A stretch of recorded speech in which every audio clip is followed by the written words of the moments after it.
কোটা বাতিলের দাবিতে শাহবাগে অবরোধ শিক্ষার্থীদের 3 দিনের কর্মসূচি। কর্মবিরতিতে অচল পাবলিক বিশ্ববিদ্যালয়, শিক্ষকদের সঙ্গে বসেননি ওবায়দুল কাদের। বান্দরবানে বেনজিরের 20 কোটি টাকার সম্পত্তি জেলা প্রশাসনের নিয়ন্ত্রণে। মতিউর পরিবারের 4টি ফ্ল্যাট ও সম্পত্তি জব্দের আদেশ আদালতের। গ্রামীণ ব্যাংক সম্পর্কে অভিযোগ নিয়ে বিতর্ক নয়, তদন্ত চান ডক্টর ইউনূস। শ্রম আইন লঙ্ঘন মামলায় 14 আগস্ট পর্যন্ত জামিন। তিস্তা প্রকল্পে ভারতের সঙ্গে যৌথভাবে কাজ করতে প্রস্তুত চীন, তবে সিদ্ধান্ত নিতে হবে বাংলাদেশকে, বলেছেন দেশটির রাষ্ট্রদূত। অতিবৃষ্টি আর উজানের ঢলে দ্বিতীয় দফা বন্যার কবলে সিলেট, সুনামগঞ্জ। পানি বাড়ছে দেশের মধ্য ও উত্তরাঞ্চলে।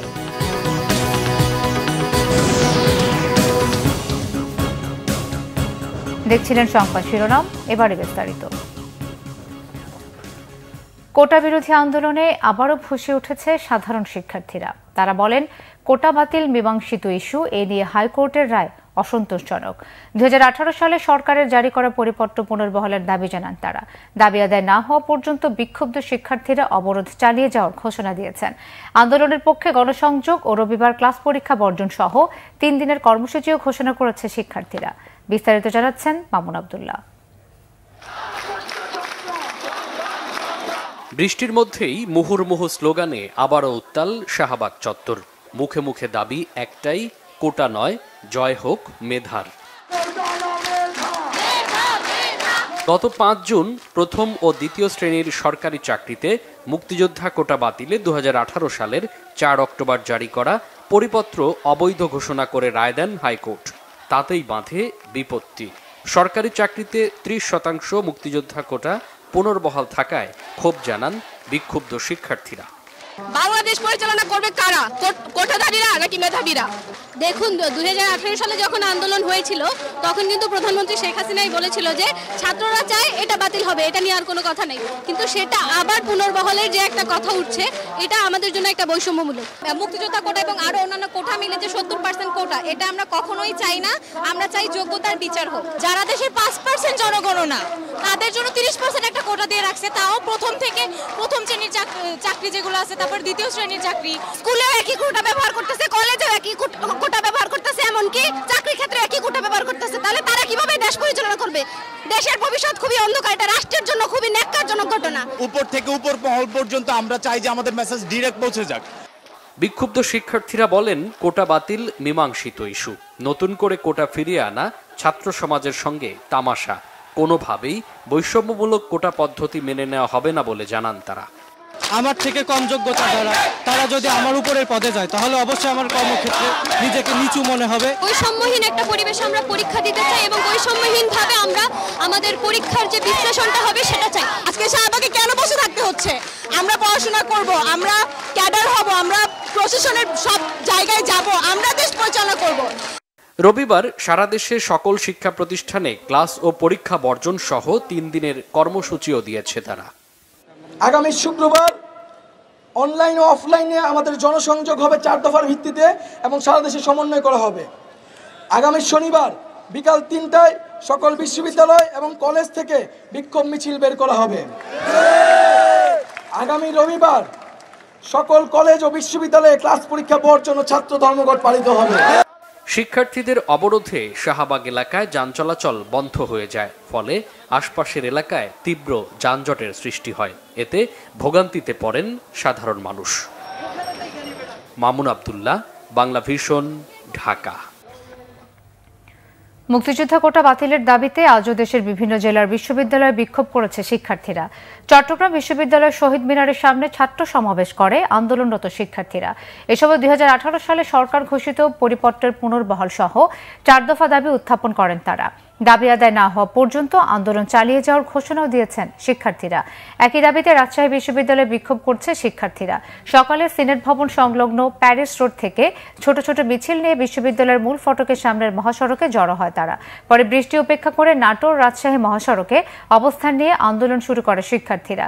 বরিশাল বিশ্ববিদ্যালয়ে বই পুড়িয়ে প্রতিবাদ করেছে সাধারণ শিক্ষার্থীরা। বেলা 12:30 থেকে মহাসড়ক অবরোধ করে রাখেন তারা। পরে বই পুড়িয়ে 2 ঘন্টা রাস্তা অবরোধ করে রাখা হয়। অপ্রীতিকর ঘটনা এড়াতে মোতায়েন রয়েছে পুলিশ।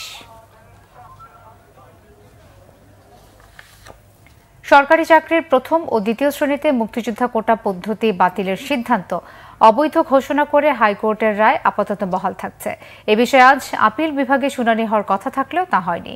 পূর্ণাঙ্গ রায় পাওয়ার পর কোটা নিয়ে নিয়মিত আপিল করার নির্দেশ দিয়েছেন প্রধান বিচারপতি ওবায়দুল হাসানের নেতৃত্বাধীন আপিল বিভাগের পূর্ণাঙ্গ বেঞ্চ। একই সাথে রাজপথে আন্দোলন করে সুপ্রিম কোর্টের রায় পরিবর্তন করা যায় কিনা সেটিও জানতে চান প্রধান বিচারপতি ওবায়দুল হাসান।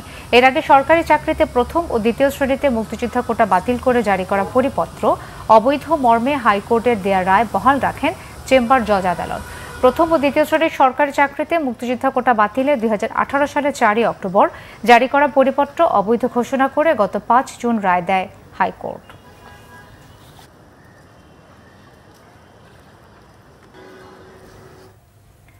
সমস্যা সমাধানে বৈঠকের সময় দিয়েও শিক্ষকদের সাথে বসেননি সড়ক পরিবহন ও সেতুমন্ত্রী ওবায়দুল কাদের, জানিয়েছেন শিক্ষক সমিতি ফেডারেশনের মহাসচিব নিজামুল হক ভূঁইয়া। তারা বলছেন, শিক্ষকদের পেনশন নিয়ে সরকারের ভেতর থেকেই একটি মহল সরকারকে ভুল বোঝাচ্ছে।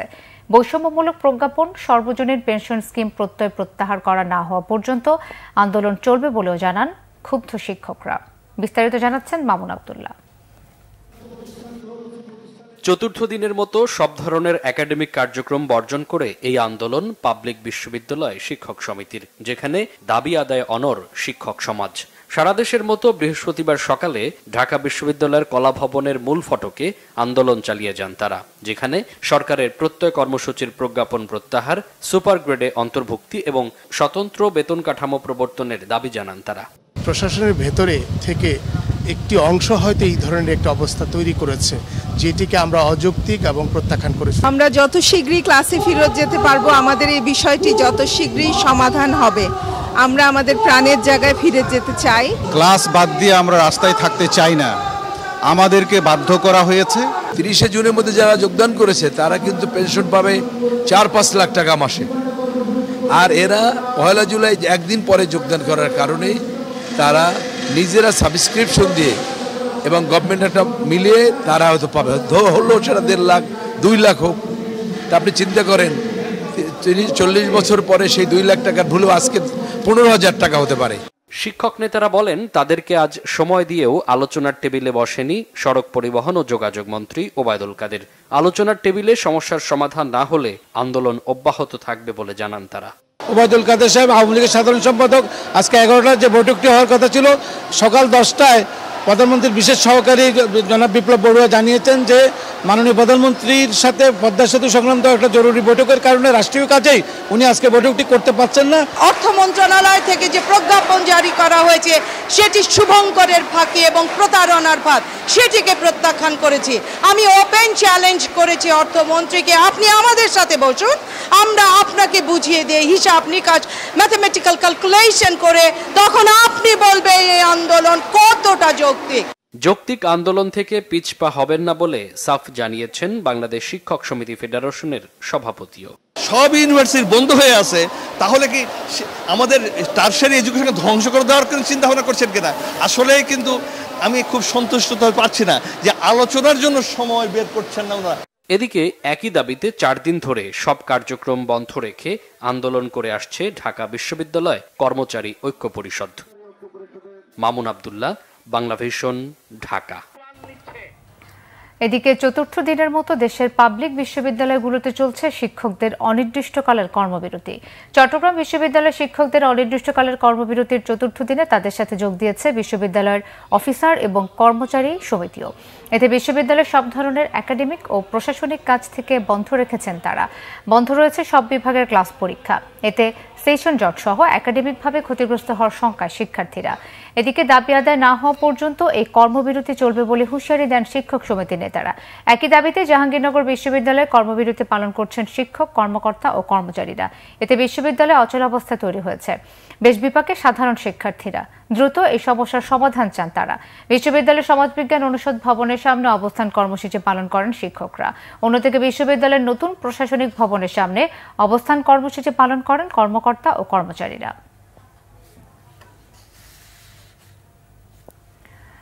বান্দরবানের সদর উপজেলার মাঝেরপাড়া এলাকায় পুলিশের সাবেক আইজিপি বেনজির আহমেদের প্রায় 20 কোটি টাকার সম্পত্তি তত্ত্বাবধানে নিয়েছে জেলা প্রশাসন। এর মধ্যে রয়েছে বাগানবাড়ি, গরু ও মাছের খামার। সকালে জেলা প্রশাসক শাহ মোজাহিদ উদ্দিনের নেতৃত্বে প্রশাসন ও দুর্নীতি দমন কমিশনের কর্মকর্তাদের নিয়ে একটি টিম সেখানে সাইনবোর্ড টাঙিয়ে দেন। তালা লাগিয়ে দেওয়া হয় বাগানবাড়িতে। জেলা প্রশাসক শাহ মোজাহিদ উদ্দিন জানান, আদালতের নির্দেশনার পর বেনজির আহমেদের সম্পত্তিগুলো তত্ত্বাবধানে নেওয়া হয়েছে। এসব সম্পত্তি থেকে যে আয় হবে তা সরকারের কোষাগারে জমা হবে। সাবেক আইজিপি বেনজিরের বান্দরবানের সুয়ালোকে 50 একর ও লামায় প্রায় 100 একর সম্পত্তি রয়েছে। স্থানীয়দের এমন অভিযোগের পর এ বিষয়ে বিভিন্ন পত্রপত্রিকায় সংবাদ প্রকাশিত হয়। পরে দুর্নীতি দমন কমিশন সুয়ালোকে 25 একর সম্পত্তির নথি খুঁজে পায়। আদালতের চিঠি পাওয়ার পর আজ আনুষ্ঠানিকভাবে এসব সম্পত্তি তত্ত্বাবধানে নেয় জেলা প্রশাসন। জাতীয় রাজস্ব বোর্ডের সাবেক সদস্য মতিউর রহমান ও তার পরিবারের সদস্যদের 4টি ফ্ল্যাট ও 866% স্থাবর সম্পত্তি জব্দ করার আদেশ দিয়েছে আদালত। দুদকের আইনজীবী জানান, মতিউর ও তার পরিবারের দুর্নীতির অভিযোগের তদন্ত কর্মকর্তা ও দুর্নীতি দমন কমিশনের উপপরিচালক মোহাম্মদ আনোয়ার হোসেনের আবেদনে ঢাকা মহানগর সিনিয়র স্পেশাল জজ আদালতের বিচারক মোহাম্মদ শামস জগলুল হোসেন এ আদেশ দেন। ঢাকার বসুন্ধরা আবাসিক এলাকা, ধানমন্ডি, বরিশালের মুলাদি এবং নরসিংদীর রায়পুরায় এসব স্থাবর সম্পত্তি রয়েছে। মতিউরের পরিবারের সদস্যরা হলেন তার স্ত্রী ও নরসিংদীর রায়পুরা উপজেলা পরিষদের চেয়ারম্যান লায়লা কানিজ লাকি, ছেলে আহমেদ তৌফিকুর রহমান অর্ণব, মেয়ে ফারজানা রহমান ইপসিতা এবং অপর স্ত্রী শাম্মী আক্তার শিউলি। এর আগে গত 24 জুন মতিউর তার স্ত্রী লাকি ও ছেলে তৌফিকুর রহমানের উপর বিদেশ ভ্রমণে নিষেধাজ্ঞা দেয় একই আদালত।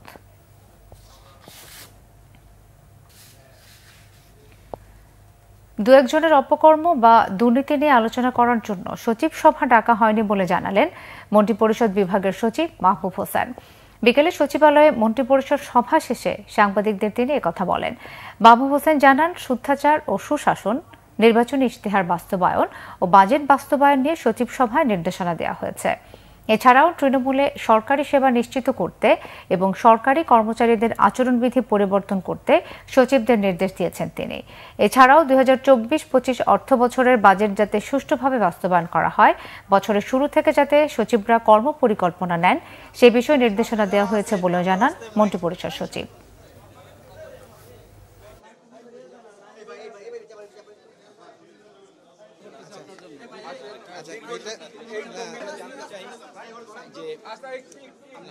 একজন দুজনের মানে কোনো একটা অভিযোগ নিয়ে তো আমরা এত সচিবকে ডেকে এনে আলোচনা করবো। মিটিংয়ে আমরা মূলত গত সভার বাস্তবায়ন অগ্রগতিটা আমরা আলোচনা করেছি। আমরা শুদ্ধাচার বিষয়ে কিছু আলোচনা করেছি, আমরা বাজেট বাস্তবায়ন নিয়ে আমরা আলোচনা করেছি এবং আমাদের আরেকটি ছিল হলো নির্বাচনী ইশতেহার নিয়ে আমরা আলোচনা করেছি। এগুলো নিয়ে আলোচনা, আর এছাড়া বেসিক আমরা কিছু ব্যক্তিগত আমাদের যে দাপ্তরিক কাজে যেসব মাননীয় প্রধানমন্ত্রীর সময়ে যে নির্দেশনাগুলো দিয়েছিলেন, সেই নির্দেশনাগুলো যেন সবাই যত্ন সহকারে সিরিয়াসলি অনুসরণ করে, সে ব্যাপারে তাদেরকে অ্যাডভাইস দেওয়া হয়েছে। কাল বিকেলে পদ্মা সেতু প্রকল্পের সমাপনী উপলক্ষে মাওয়া প্রান্তে সুধী সমাবেশে অংশ নেবেন প্রধানমন্ত্রী শেখ হাসিনা। এই উপলক্ষে মাওয়ায় উৎসবের আমেজ, নেওয়া হয়েছে সব প্রস্তুতি। উত্তর থানা সংলগ্ন মাঠে সুধী সমাবেশে বক্তব্য রাখবেন প্রধানমন্ত্রী। একই মাঠে পদ্মা সেতুর উদ্বোধন এবং বিগত সময় রেল সংযোগ প্রকল্পের অনুষ্ঠান হয়েছিল। এলাকা জুড়ে নিরাপত্তা জোরদার করা হয়েছে। প্রধানমন্ত্রীকে বরণে শেষ সময়ের প্রস্তুতিও চলছে। সমাবেশে অংশ নেবেন 2 থেকে 2,500 সুধীজন। বিভিন্ন পর্যায়ের অতিথি ছাড়াও থাকবেন প্রকল্প সংশ্লিষ্টরা। সেতু উদ্বোধনের 2 বছরে নিরবিচ্ছিন্ন যোগাযোগে বদলে গেছে দেশের দক্ষিণ ও দক্ষিণ পশ্চিমাঞ্চলের যাতায়াতের চিত্র। 30 জুন সেতুর সব কর্মযজ্ঞ শেষ হওয়ার কথা নিশ্চিত করেছেন সংশ্লিষ্টরা। শুক্রবার পদ্মা সেতু প্রকল্পের আনুষ্ঠানিক পরিসমাপ্তি ঘোষণা করবেন প্রধানমন্ত্রী শেখ হাসিনা। দুদিনের ব্যক্তিগত সফরে কাল টুঙ্গিপাড়ায় যাচ্ছেন প্রধানমন্ত্রী শেখ হাসিনা। এ সফরে তিনি জাতির পিতার সমাধিতে শ্রদ্ধা নিবেদন, বঙ্গবন্ধু কর্নার উদ্বোধন, নেতাকর্মীদের সাথে শুভেচ্ছা বিনিময় সহ বিভিন্ন কর্মসূচিতে অংশ নেবেন। গোপালগঞ্জ প্রতিনিধি মনোজ কুমার সাহার তথ্য ছবিতে বিস্তারিত। শুক্রবার সন্ধ্যায় প্রধানমন্ত্রী শেখ হাসিনা টুঙ্গিপাড়ায় পৌঁছে জাতির পিতা বঙ্গবন্ধু শেখ মুজিবুর রহমানের সমাধিসৌধে পুষ্পমাল্য অর্পণ করে শ্রদ্ধা নিবেদন করবেন। পরে অংশ নেবেন দোয়া ও মোনাজাতে। প্রধানমন্ত্রীর আগমনকে ঘিরে গোপালগঞ্জ জেলা জুড়ে বইছে আনন্দের বন্যা। মাননীয় প্রধানমন্ত্রী শেখ হাসিনার আগমন উপলক্ষে আমাদের স্কুলে ব্যাপক প্রস্তুতি গ্রহণ করা হয়েছে এবং কোমলমতি শিক্ষার্থীরা মাননীয় প্রধানমন্ত্রীকে একেবারে সশরীরে দেখবার জন্য তারা অধীর আগ্রহে অপেক্ষা করছেন যে এই কোমলমতি শিশুরা যাতে তারা মাননীয় প্রধানমন্ত্রীকে খুব কাছ থেকে দেখতে পাবেন। সফরের দ্বিতীয় দিন শনিবার বেলা 11টায় বঙ্গবন্ধু স্মৃতি বিজড়িত গিমাডাঙ্গা টুঙ্গিপাড়া মডেল সরকারি প্রাথমিক বিদ্যালয়ে বঙ্গবন্ধু কর্নারের উদ্বোধন করবেন প্রধানমন্ত্রী। পরে সেখানে শিশুদের নিয়ে এসো বঙ্গবন্ধুকে জানি শীর্ষক অ্যালবামের মোড়ক উন্মোচন করবেন। তিনি টুঙ্গিপাড়া মাল্টিপারপাস পৌর সুপার মার্কেট পরিদর্শন করবেন। প্রতি বছর ঈদের পরে সে একটা সাপোর্ট দেয়, সেই সাপোর্টটাই বোধহয় এবারে একই অবস্থা। সেই সংসদে অধিবেশন শেষ করে 5টায় রওনা হবে এবং রাজ্যে এসে উনি এখানে রাত যাপন করবেন, পরের দিন চলে যাবেন। তা ওনার আসা উপলক্ষে আমাদের যত প্রস্তুতি সব সম্পূর্ণ। আমার টুঙ্গিপাড়া উপজেলা আওয়ামী লীগ এবং সহযোগী সংগঠন আমরা প্রস্তুতি নিয়েছি এবং মিটিং করেছি। তার যে সমস্ত প্রোগ্রাম, এই প্রোগ্রামগুলো আমরা সম্পূর্ণভাবে সুন্দরভাবে পরিবেশন করব। প্রধানমন্ত্রীর সফরকে ঘিরে জেলা আওয়ামী লীগ নানা কর্মসূচি হাতে নিয়েছে। আমরা তাকে বরণ করার জন্য গেট এবং আমরা ফেস্টুন বিভিন্নভাবে তাকে স্বাগত জানানোর জন্য আমরা সার্বিকভাবে আমাদের সহযোগী সংগঠন আমরা তারা প্রস্তুতি নিয়েছি। কঠোর নিরাপত্তা ব্যবস্থা জোরদার করার পাশাপাশি সার্বিক প্রস্তুতি এরই মধ্যে শেষ করেছে জেলা প্রশাসন। মাননীয় প্রধানমন্ত্রীর এই সফরকে উৎসবমুখর এবং নিরাপদ করার লক্ষ্যে আমরা প্রশাসন, আইন শৃঙ্খলা রক্ষাকারী বাহিনীর সাথে নিরাপত্তা সমন্বয় সভা করেছি, আমাদের সকল প্রস্তুতি সম্পূর্ণ করেছি। শনিবার বিকেল 3:30টায় জাতির পিতা বঙ্গবন্ধু শেখ মুজিবুর রহমানের সমাধিসৌধে পবিত্র ফাতিহা পাঠ ও মোনাজাত শেষে টুঙ্গিপাড়া থেকে ঢাকার উদ্দেশ্যে রওনা হবেন প্রধানমন্ত্রী শেখ হাসিনা। Banglavision news desk. প্রধানমন্ত্রী শেখ হাসিনার সাথে দেখা করেছেন স্পেনের রাষ্ট্রদূত গ্যাব্রিয়েল মারিয়া সিস্টিয়াজা। সকালে গণভবনে প্রধানমন্ত্রীর সাথে দেখা করেন স্পেনের রাষ্ট্রদূত। এ সময় দুই দেশের পারস্পরিক স্বার্থ সংশ্লিষ্ট বিভিন্ন বিষয় নিয়ে তাদের মধ্যে আলোচনা হয়। এরপরই গণভবনে প্রধানমন্ত্রী শেখ হাসিনার সাথে দেখা করেন ওমানের রাষ্ট্রদূত আব্দুল গফফার বিন আব্দুল করিম আল বুলুসি। ওমানে শ্রমশক্তি রপ্তানি ও প্রবাসী বাংলাদেশি সহ দুই দেশের স্বার্থ সংশ্লিষ্ট বিভিন্ন বিষয় নিয়ে তাদের মধ্যে আলোচনা হয়।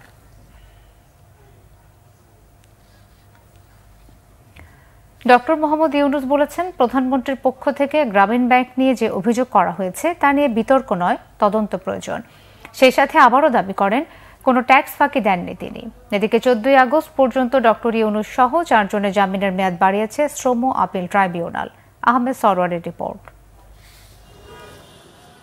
জামিনের মেয়াদ বাড়াতে বৃহস্পতিবার সকাল 11টার দিকে শ্রম আপিল ট্রাইব্যুনালে হাজির হন শান্তিতে নোবেলজয়ী একমাত্র বাংলাদেশি ডক্টর মোহাম্মদ ইউনূস। ট্রাইব্যুনালের কার্যক্রম শুরু হলে ডক্টর ইউনূসের পক্ষ থেকে স্থায়ী জামিন দাবি করেন তার আইনজীবী। দুপক্ষের শুনানি শেষে শ্রম আপিল ট্রাইব্যুনালের চেয়ারম্যান এম এ আউয়াল 14 আগস্ট পরবর্তী শুনানির দিন ঠিক করে সে পর্যন্ত জামিন দেন। পরে সাংবাদিকদের সাথে কথা বলেন ডক্টর মোহাম্মদ ইউনূস। তাকে বিতর্কে বসার ব্যাপারে প্রধানমন্ত্রীর বক্তব্যের বিষয়ে জানতে চাইলে ডক্টর ইউনূস বলেন কোনো বিতর্কে যেতে চান না তিনি। আমি এটা শুনলাম এবং তালিকা করলাম কি বলেছেন উনি। তালিকাতে সবকটাই হলো আমার বিরুদ্ধে অভিযোগ। আমি টাকা পাচার করেছি, বিদেশে বহু প্রতিষ্ঠান করেছি, ট্যাক্স ফাঁকি দিই, ইত্যাদি ইত্যাদি, এটা আমরা জানি। এগুলো হলো তদন্তের বিষয়, বিতর্কের বিষয় না। ট্যাক্সের ব্যাপারে কোনোদিন সরকারের পক্ষ থেকে, এনবিআর এর পক্ষ থেকে আমার জন্য কোনো মামলা করাই হয় নাই। কাজে ট্যাক্স ফাঁকির বিষয়টা আসলো কোথা থেকে আপনি এটাও বুঝতে পারতেছেন।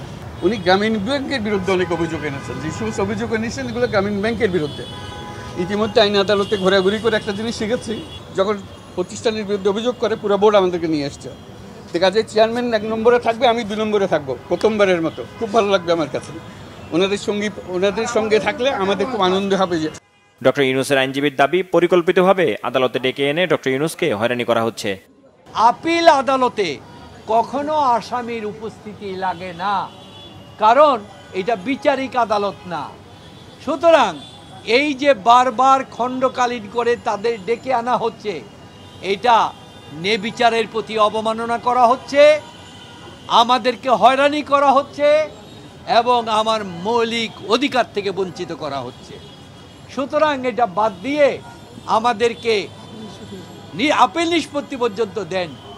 কোর্টেরও ইচ্ছা আছে, কিন্তু সরকার পক্ষ বললেন যে না, ওনাদেরকে টিল পর্যন্ত দেওয়া। এই যে আবেদনটা, এটা কিচ্ছু না, এটা একটা প্রতিহিংসা ছাড়া আর কিছু না। তবে কলকারখানা ও প্রতিষ্ঠান পরিদর্শন অধিদপ্তরের আইনজীবী জানান, আইন তার নিজস্ব গতিতে চলছে। অ্যাপেলেট কোর্ট প্রথম দিন থেকে ওনাকে অল্প অল্প করে ধার্য তারিখ পর্যন্ত জামিন দিয়ে আসছিলেন। সেক্ষেত্রে আমাদের বক্তব্য ছিল পার্মানেন্ট যদি জামিন দিয়ে থাকে আমাদের আপত্তি আছে, এই কারণে আগে থেকেই আপনি ধার্য তারিখ পর্যন্ত জামিন দিয়েছিলেন এবং ধার্য তারিখ পর্যন্ত যদি জামিন দেন আমাদের কোনো আপত্তি নেই, আমরা সে কথাটাই বলেছি। শ্রম আইন লঙ্ঘনের অভিযোগে ডক্টর মোহাম্মদ ইউনূস সহ 4 জনকে 6 মাসের কারাদণ্ড দেয় ঢাকা শ্রম আদালত 3। এর বিরুদ্ধে শ্রম আপিল ট্রাইব্যুনালে আপিল করেন তারা। আহমেদ সরওয়ার, বাংলা ভিশন, ঢাকা। তিস্তা প্রকল্প নিয়ে বাংলাদেশের যে কোনো সিদ্ধান্তকে চীন মর্যাদা দেয়, জানিয়েছেন দেশটির রাষ্ট্রদূত ইয়া ওয়েন। এই প্রকল্পে যে কোনো দেশের সাথে যৌথভাবে কাজ করতে চীনও প্রস্তুত, তবে সিদ্ধান্ত বাংলাদেশকেই নিতে হবে। বাংলাদেশের রিজার্ভ সংকট মোকাবেলায় প্রধানমন্ত্রীর আসন্ন চীন সফরে যুগান্তকারী পদক্ষেপ আসতে পারে বলেও তিনি আশা প্রকাশ করেছেন। ইমরুল কায়েসের রিপোর্ট। প্রধানমন্ত্রীর আসন্ন চীন সফরে বিনিয়োগ, অর্থনীতি, ডিজিটাল, মিডিয়া ও শিক্ষাক্ষেত্রে সহযোগিতার উপর জোর দেওয়া হবে বলে জানান ঢাকায় নিযুক্ত চীনের রাষ্ট্রদূত ইয়া ওয়েন।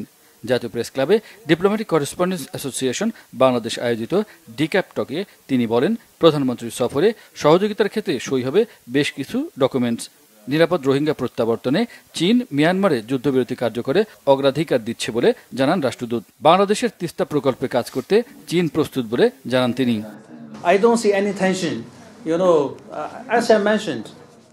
বাংলাদেশের আমন্ত্রণে তিস্তা নিয়ে সম্ভাব্যতা যাচাই করেছে চীন। এ প্রকল্পে যে কোনো সিদ্ধান্ত নিতে বাংলাদেশের স্বাধীনতা রয়েছে। বাংলাদেশের সিদ্ধান্তকে আমরা সম্মান জানাবো। এই প্রকল্প নিয়ে আমরা যে কারো সাথে কাজ করতে ও সহায়তা করতে প্রস্তুত। এ নিয়ে ভারতের সাথে আমাদের কোনো টেনশন নাই, তবে উত্তরাঞ্চলের জনগণের স্বার্থে এ প্রকল্প হওয়া উচিত। প্রতিবেশী দেশগুলোর সাথে বাংলাদেশের সুসম্পর্ক রাখা উচিত। বাংলাদেশের রিজার্ভ সংকট কাটাতে দুই দেশের সরকারের মধ্যে আলোচনা অব্যাহত আছে বলেও জানান ইয়া ওয়েন। বাংলাদেশের রিজার্ভ সংকট মোকাবেলায় চীনকে নতুন প্রস্তাব দিয়েছে। এ নিয়ে আলোচনা অব্যাহত আছে, তবে এই মুহূর্তে বিস্তারিত বলার মতো অবস্থায় আমি নাই। প্রধানমন্ত্রীর এবারের সফরে নতুন ঘোষণা বা যুগান্তকারী পদক্ষেপ আসবে। চীনা নেতৃত্বাধীন গ্লোবাল ডেভেলপমেন্ট ইনিশিয়েটিভ জিডিআইতে বাংলাদেশকে স্বাগত জানানো হবে বলেও জানান রাষ্ট্রদূত।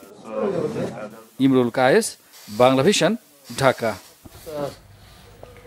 অতিবৃষ্টি আর উজানের ঢলে সিলেটের নতুন নতুন এলাকা প্লাবিত হয়েছে। সবকটি নদীর পানি বৃদ্ধি অব্যাহত রয়েছে। এক সপ্তাহের ব্যবধানে দ্বিতীয় দফা বন্যার কবলে পড়েছে সুনামগঞ্জ। চরম ভোগান্তিতে সাধারণ মানুষ। মৌলভীবাজারে পানিবন্দী লাখো মানুষ। এদিকে উত্তরেও সব নদীর পানি বাড়ছে। প্লাবিত হয়েছে কুড়িগ্রাম, টাঙ্গাইল, জামালপুর ও সিরাজগঞ্জের নদীর তীরবর্তী এলাকা। বেড়েছে নদী ভাঙনও। প্রতিনিধিদের পাঠানো তথ্যচিত্রে ডেস্ক রিপোর্ট। উজানের পাহাড়ি ঢলের তীব্রতা ও অতিবৃষ্টিতে সিলেটে সুরমা ও কুশিয়ারা সহ বিভিন্ন নদীর পানি বৃহস্পতিবার সকালে 3 থেকে 10 সেন্টিমিটার করে বেড়েছে। তৃতীয় দফার বন্যায় প্লাবিত সিলেটের বিভিন্ন এলাকা। গ্রামের পর গ্রাম তলিয়ে যাওয়ায় যোগাযোগ ব্যবস্থা আবারও ভেঙে পড়েছে। দফায় দফায় বন্যা কবলিতরা পড়েছেন চরম বিপাকে।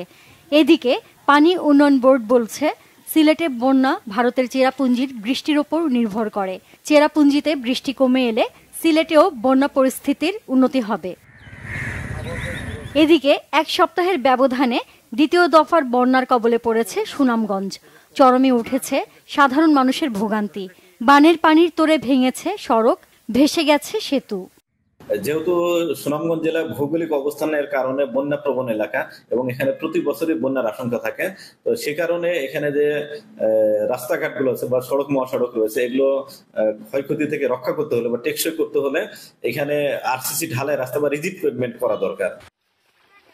তবে উজানে বৃষ্টিপাত না হওয়ায় মৌলভীবাজারে সবকটি নদ নদীর পানি কমেছে। এখনো পানিবন্দী 3 লাখ মানুষ। দুর্গত এলাকায় শিশু খাদ্য ও বিশুদ্ধ পানির সংকট রয়েছে। কুড়িগ্রামে ব্রহ্মপুত্র, ধরলা, তিস্তা ও দুধকুমার সহ 16টি নদ নদীর পানি বৃদ্ধি অব্যাহত রয়েছে। দ্বিতীয় দফা বন্যায় এ জেলার প্রায় 50,000 মানুষ পানিবন্দী হয়ে পড়েছে। বাড়িঘরে পানি ঢোকায় লোকজন মাচা ও চৌকি উঁচু করে সেখানে আশ্রয় নিচ্ছে। গত 3 দিন ধরে পানি বাড়তেছে। গত রাত্রে বাড়িতে পানি উঠছে, ছেলে মেয়ে বউ বাচ্চা নিয়ে থাকা খুব কষ্টকর, রান্না বান্নাও করা যাচ্ছে না। উজানের পাহাড়ি ঢল ও ভারী বর্ষণে জামালপুরের সব নদ নদীর পানি বৃদ্ধি অব্যাহত রয়েছে। এছাড়াও পুরাতন ব্রহ্মপুত্র, ঝিনাই ও জিঞ্জিরাম সহ সব নদ নদীর পানি বেড়েছে। অন্যদিকে উজানের পাহাড়ি ঢল ও ভারী বৃষ্টিতে জামালপুরের ইসলামপুর, দাওয়ানগঞ্জ ও মাদারগঞ্জ উপজেলার 10টি ইউনিয়নের নিম্নাঞ্চল প্লাবিত হয়েছে। বন্যা ও বৃষ্টির পানির তোড়ে দাওয়ানগঞ্জের কাঠারবিল বাজারের নির্মাণাধীন মহারানী ব্রিজের অ্যাপ্রোচ সড়ক ভেঙে কুড়িগ্রামের রৌমারী ও রাজীবপুর উপজেলার সাথে দাওয়ানগঞ্জের সড়ক যোগাযোগ বিচ্ছিন্ন রয়েছে। বৃষ্টিপাত ও উজান থেকে নেমে আসা ঢলের কারণে টাঙ্গাইলে সবকটি নদীর পানি বৃদ্ধি অব্যাহত আছে। নদী তীরবর্তী চরাঞ্চলের নিচু এলাকার বিভিন্ন ফসল পানিতে তলিয়ে যাচ্ছে। কয়েকটি উপজেলার বিভিন্ন এলাকায় নদী ভাঙন আরও তীব্র হয়েছে। উজানের ঢলে ফুসছে যমুনা। পানি বৃদ্ধির সাথে তীব্র স্রোতে সিরাজগঞ্জের হাটপাচিল, সৈয়দপুর, ভেকা, জালালপুরে ভয়াবহ নদী ভাঙন শুরু হয়েছে। বিলীন হচ্ছে ঘরবাড়ি ও আবাদি জমি। আতঙ্কে এলাকাবাসী। Nazneen Akter, Bangla vision, news desk. Awami লীগের সাধারণ সম্পাদক ওবায়দুল কাদের বলেছেন, মিথ্যাচার ও অপপ্রচার বিএনপির একমাত্র রাজনৈতিক হাতিয়ারে পরিণত হয়েছে। তাদের মিথ্যাচার ও অপপ্রচার প্রকাশিত হওয়ায় দলটিকে জনগণ বারবার প্রত্যাখ্যান করেছে। খালেদা জিয়ার শারীরিক অবস্থা নিয়েও মিথ্যাচার করছে দলটি। বেগম জিয়া চিকিৎসা শেষে বাসায় ফিরে গেছেন। বৃহস্পতিবার এক বিবৃতিতে ওবায়দুল কাদের এসব কথা বলেন। বিএনপি আন্দোলনের নামে সন্ত্রাসী ও ক্যাডার বাহিনীকে আশ্রয় প্রশ্রয় দেওয়ার চেষ্টা করছে বলে বিবৃতিতে অভিযোগ করেন ওবায়দুল কাদের। বলেন, এসব সন্ত্রাসীর বিরুদ্ধে ব্যবস্থা নিলেও মির্জা ফখরুল মিথ্যাচার করেন। বিএনপি মহাসচিবের বিবৃতিকে মিথ্যা ও রাজনৈতিক উদ্দেশ্য প্রণোদিত অভিহিত করে তার নিন্দাও জানান আওয়ামী লীগের সাধারণ সম্পাদক। বিরোধী দলের নেতাকর্মীদের উপর প্রতিটি হামলার বিচার একদিন হবে বলে হুঁশিয়ারি উচ্চারণ করেছেন বিএনপির সিনিয়র যুগ্ম মহাসচিব রুহুল কবির রিজভী। বেগম খালেদা জিয়ার মুক্তি ও সুচিকিৎসার দাবিতে নাটোর জেলা বিএনপির সমাবেশে গুরুতর জখম জেলা বিএনপির আহ্বায়ক শহীদুল ইসলাম বাচ্চুকে রাজধানীর একটি হাসপাতালে দেখতে গিয়ে তিনি এই হুঁশিয়ারি উচ্চারণ করেন। এ সময় আহত বাচ্চুর পরিবারের প্রতি সমবেদনা জানান রুহুল কবির রিজভী। তিনি বলেন, আহত বাচ্চু নাটোর জেলা বিএনপির প্রধান নেতা। তার উপর যে বর্বর হামলা হয়েছে তার তীব্র নিন্দাও জানান তিনি। এই হামলায় জড়িতদের দ্রুত শাস্তি নিশ্চিতের দাবি জানান রুহুল কবির রিজভী।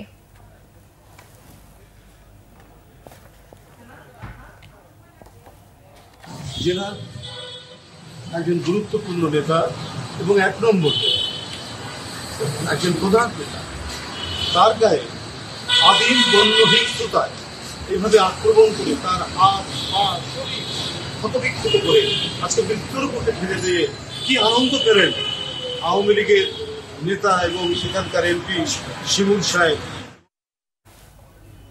নাগরিক ঐক্যের সভাপতি মাহমুদুর রহমান মান্না বলেছেন, জোর করে ক্ষমতায় থাকতে গিয়ে দেশের স্বাধীনতা বিকিয়ে দেওয়ার ব্যবস্থা করেছে সরকার। ভারতের সাথে করা চুক্তির পরিণতি খারাপ হবে উল্লেখ করে স্মারকের পর আর না এগুতে সরকারের প্রতি আহ্বান জানান তিনি। বিরোধী দলের সাবেক চিফ হুইপ জয়নাল আবদিন ফারুকের উপর পুলিশি হামলার 14 বছরেও বিচার না হওয়ার প্রতিবাদে জাতীয় প্রেস ক্লাবের সামনে প্রতিবাদ সভার আয়োজন করা হয়। এতে নেতারা অভিযোগ করেন, 14 বছরেও জয়নাল আবদিন ফারুকের উপর হামলার বিচার হয়নি। এটা অত্যন্ত নিন্দনীয়। ক্ষমতায় থাকার বিনিময়ে পুলিশকে যা খুশি তাই করার লাইসেন্স দিয়েছে সরকার। পুলিশ দেশের আইন শৃঙ্খলা রক্ষাকারী হলেও সেই পুলিশ প্রধানের নামে দুর্নীতি খবর বের হয়। বর্তমান সরকার বেনজির, আজিজ, বাচ্চু, এস আলমদের সরকার। ডেপুটি স্পিকারের ছেলে 200 কোটি টাকা ট্যাক্স ফাঁকি দিয়ে পালিয়ে গেছে। বেনজির, আজিজদের খোঁজ খবর কি সরকার জানতো না, সে প্রশ্নও রাখেন তারা। নেতারা বলেন, সরকার ভারতকে ট্রানজিট দেয়নি, করিডোর দিয়েছে। বাংলাদেশকে ভারত চীনের দ্বৈরথের মধ্যে ফেলে দিয়েছে। 3-4 দিনের মধ্যে বিদ্যুৎ পরিস্থিতি ভালো হওয়ার পাশাপাশি 15 দিনের ভেতর দেশে গ্যাস সরবরাহ নিরবিচ্ছিন্ন হবে বলে জানিয়েছেন বিদ্যুৎ, জ্বালানি ও খনিজ সম্পদ প্রতিমন্ত্রী নসরুল হামিদ। সচিবালয়ে বাজেট উত্তর সংবাদ সম্মেলনে এই আশার কথা শোনান প্রতিমন্ত্রী।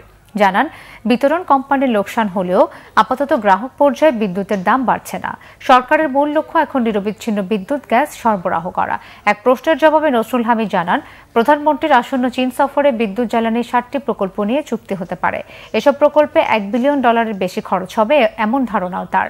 আরেক প্রশ্নের জবাবে তিনি জানান, IMF এর শর্ত মেনে এরই মধ্যে 2 দফা বিদ্যুতের দাম বাড়ানো হয়েছে। দাম সমন্বয় নিয়মিত প্রক্রিয়ার অংশ জানিয়ে তিনি বলেন, প্রতি বছরই 3 থেকে 4 বার বিদ্যুতের দাম সমন্বয় করা হবে। এখন পরিস্থিতি আমাদের নিজেদের নিয়ন্ত্রণে আছে। আমরা চাচ্ছি আগামীতে 10, 15, 16 তারিখের দিকে আমরা আশাবাদী যে গ্যাস নিরবিচ্ছিন্ন হয়ে যাবে।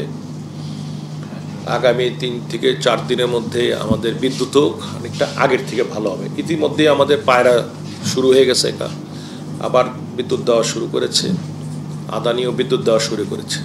আমরা চেষ্টা করতেছি যে অন্তত বড় আকারে, যেটা ওয়ার্ল্ড ব্যাংক, এডিবি তারা নিজেরা সার্ভে করছেন, 10,000 মেগাওয়াট নিয়ে আমরা কাজ করতেছি। অর্থাৎ আমাদের টার্গেট হলো 41 সালের মধ্যে 40% বিদ্যুৎ যেন আমরা ক্লিন এনার্জির থেকে পাই। সুশাসনের জন্য নাগরিক সুজন বলছে, উপজেলা পরিষদের নির্বাচনে ভোটাররা অনীহা প্রকাশ করেছে, আর বিরোধী দলবিহীন এই নির্বাচনেও হয়েছে টাকার খেলা। 6ষ্ঠ উপজেলা পরিষদ নির্বাচন মূল্যায়ন নিয়ে জাতীয় প্রেস ক্লাবে সংবাদ সম্মেলন করে সুজন। সংগঠনটির সম্পাদক বদিউল আলম মজুমদার জানান, নির্বাচনের পুরো প্রক্রিয়ার প্রতি জনগণ অনাস্থা প্রকাশ করেছে। নির্বাচনে অধিক সংখ্যক ব্যবসায়ীদের অংশগ্রহণের বিষয়েও প্রশ্ন তোলেন সুজন সম্পাদক। তিনি বলেন, নির্বাচনে টাকার খেলা এখন দৃশ্যমান। টাকা দিয়ে মনোনয়ন এবং ভোট কেনার মতো ঘটনাও ঘটছে। নির্বাচনে নারীর অংশগ্রহণ সন্তোষজনক নয় বলেও মনে করে সুশাসনের জন্য নাগরিক। ভোটাররাও অনীহা প্রদর্শন করেছে এবং রাজনৈতিক দলগুলো নির্বাচন বর্জন করেছে। এটা একই সুতায় গাঁথা। এটার মূল কারণ হলো আস্থাহীনতা, জনগণের আস্থাহীনতা এই ভোট পদ্ধতির উপর। এবং যারা যেই সকল প্রতিষ্ঠান, নির্বাচন কমিশন থেকে শুরু করে যে সকল প্রতিষ্ঠান নির্বাচন পরিচালনা করে, তাদের উপর অনাস্থা, পুরো প্রক্রিয়ার উপর অনাস্থা। এখানে যদি টাকার খেলা হয়, এই টাকা পয়সা দিয়ে যদি মনোনয়ন কিনে এবং একই সাথে যদি টাকা পয়সা দিয়ে ভোট কিনে ইত্যাদি টাকার খেলা হয়, তাহলে এটা হবে best democracy money can buy. ইংরেজিতে একটা কথা আছে, best democracy money can buy. টাকা দিয়ে কেনা যায়, এটা একটা উত্তম গণতন্ত্র, সেটা কোনো গণতন্ত্রই নয়। স্বাস্থ্যমন্ত্রী ডাক্তার শামুতুলাল সেন বলেছেন, দেশের মানুষের স্বাস্থ্যসেবা নিশ্চিত করতে সপ্তাহে 2 দিন ঢাকায় অফিস করবেন তিনি।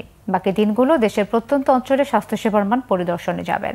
রাজধানীর মহাখালীতে আইসিডিডিআরবি অডিটোরিয়ামে স্মার্ট বাংলাদেশ বিনির্মাণে প্রাথমিক স্বাস্থ্যসেবা, শিশু স্বাস্থ্যের উন্নয়ন শীর্ষক আলোচনা সভায় তিনি এসব কথা বলেন। স্বাস্থ্যমন্ত্রী আরও জানান, উপজেলার হাসপাতালগুলোতে মানুষ যাতে তাদের কাঙ্ক্ষিত সেবা পায়, সেজন্য প্রতিটি রোগ নির্ণয়কারী যন্ত্র সচল রাখার পাশাপাশি আরও আধুনিক যন্ত্রপাতি সরবরাহ করবে সরকার। সেমিনারে বক্তারা বলেন, বাংলাদেশের মতো উন্নয়নশীল দেশগুলোতে 25 কোটি শিশু দারিদ্রতা, পুষ্টিহীনতা এবং পিতামাতার অদক্ষতায় তাদের স্বাস্থ্যের উন্নয়ন থেকে বঞ্চিত হয়।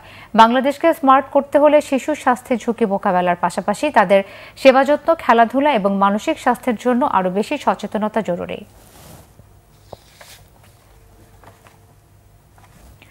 প্লাস্টিক দূষণ থেকে পরিবেশ রক্ষায় সিঙ্গেল ইউজ প্লাস্টিকের তালিকা তৈরি সহ মন্ত্রণালয় ঘোষিত 100 দিনের কর্মপরিকল্পনার 78 ভাগ বাস্তবায়ন হয়েছে, জানিয়েছেন পরিবেশ, বন ও জলবায়ু পরিবর্তন বিষয়ক মন্ত্রণালয়।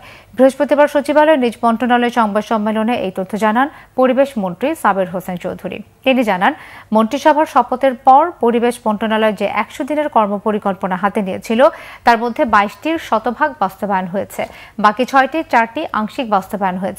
মন্ত্রী জানান, শিল্প কারখানায় ইটিপি কার্যকরভাবে ব্যবহার হচ্ছে কিনা তা দেখতে স্মার্ট প্রযুক্তির সহায়তায় মনিটরিং জোরদার করা হয়েছে। আরেক প্রশ্নের জবাবে বলেন, সারা দেশে প্রায় 8000 ইটভাটা রয়েছে, এর মধ্যে 4600টি অবৈধ। দূষণ রোধে 581টি ইটভাটার বিরুদ্ধে অভিযান পরিচালনার কথাও জানান সাবের হোসেন চৌধুরী। সংবাদ শেষ করব শিরোনামগুলো আরো একবার জানিয়ে।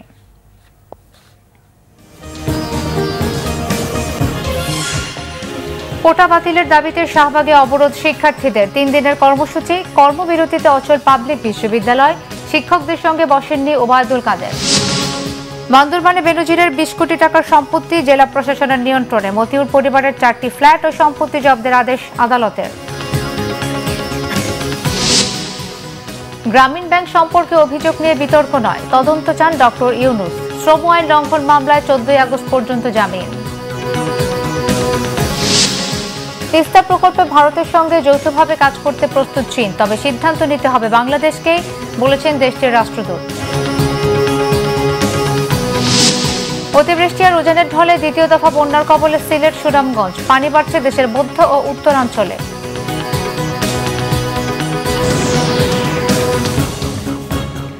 এই ছিল এখনকার মতো, পরের সংবাদটা 10:30। এর আগে 9টায় রয়েছে নিউজ 20, দেখার আমন্ত্রণ রইল। এছাড়া বাংলা ভিশন সংবাদ ও সংবাদ সংশ্লিষ্ট অনুষ্ঠান দেখতে ভিজিট করুন www.bbnews24.com ও facebook.com/banglavision news এবং সাবস্ক্রাইব করুন youtube.com/banglavision news। ধন্যবাদ।